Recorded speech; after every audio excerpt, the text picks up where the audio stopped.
If you're going to speak about something, you need to know a lot about it. You need to know 3 or 4 times as much as you're going to speak about at minimum. So first of all, you have to do your background research. You have to have multiple stories at hand that you can use to illustrate your point. And you have to have a point.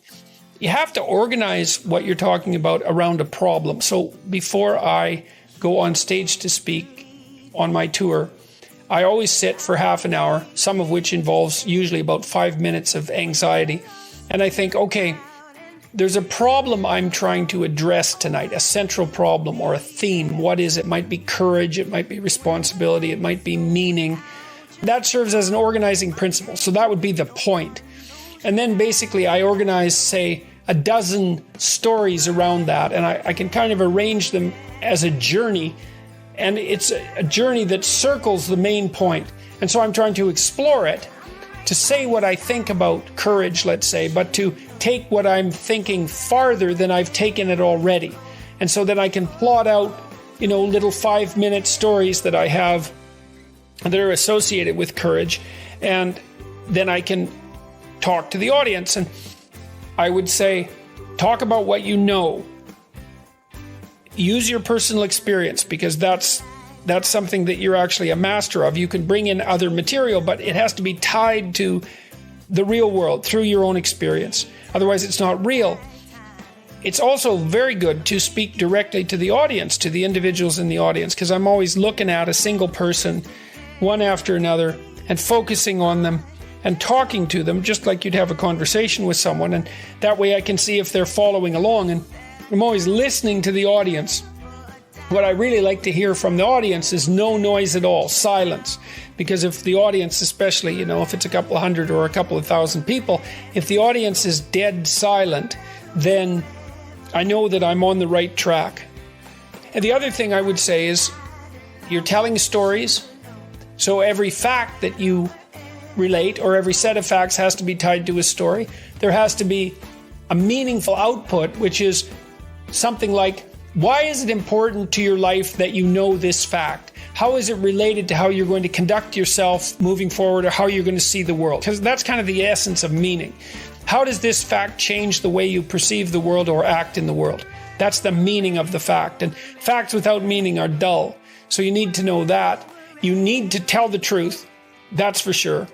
And I mean, for me, my talks are they're an attempt to explore a set of ideas in the most truthful way that I can manage. And that's also an adventure, because letting yourself speak freely about a topic, you don't always know where it's going to go. And so, but that also hooks in the audience, because they're along for the ride, right? And there's a risk. The risk is you might forget where you are, you might lose the thread, you might say something you regret, you might get confused.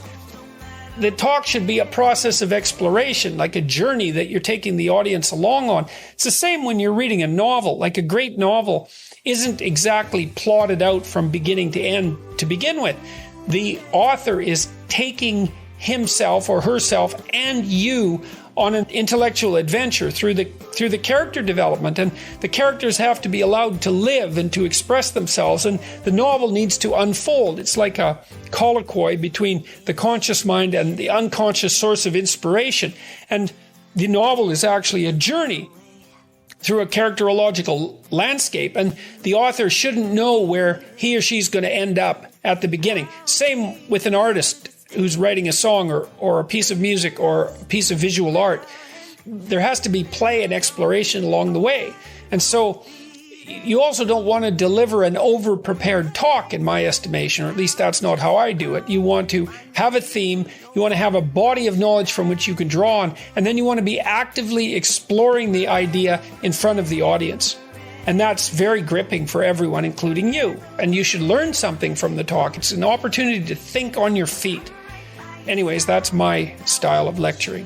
It's a trapeze act without a safety net, I would say. And that's part of what makes it gripping, is that there's a high probability of failure. And I would say with any performance that's going to be gripping, there has to be a high probability of failure. And that's why I don't speak with notes.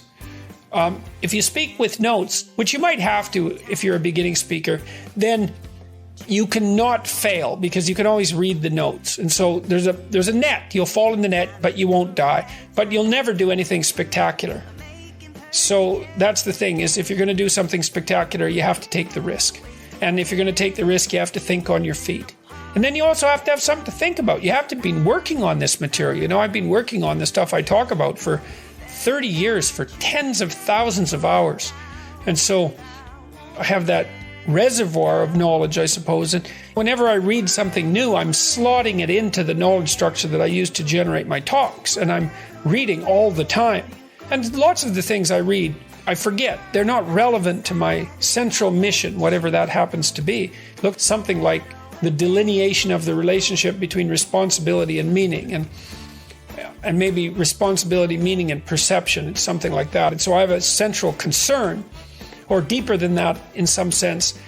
My central concern was how to ensure personally that if I was tempted in a situation like the situations that arose in the Soviet Union and Nazi Germany, that I wouldn't fall prey to those totalitarian systems and act in the reprehensible manner that so many people acted in. That's really been a driving concern of mine. And that bleeds over into the relationship between meaning and responsibility and perception. So there's a core set of problems that I'm working on, and every talk is an attempt to further develop those.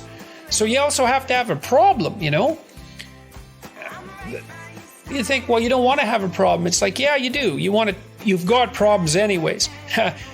If you're alive, you've got problems. Pick one of them. It can be your problem, and that can be the problem you try to address, whatever that happens to be.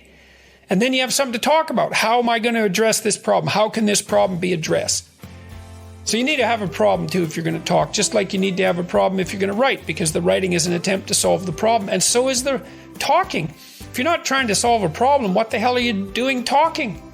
Why should anyone care? It's got to be a real problem too, like a nail biter of a problem, a dragon of a problem. And if it's a problem that everyone else shares, so much the better. And then you grapple with it.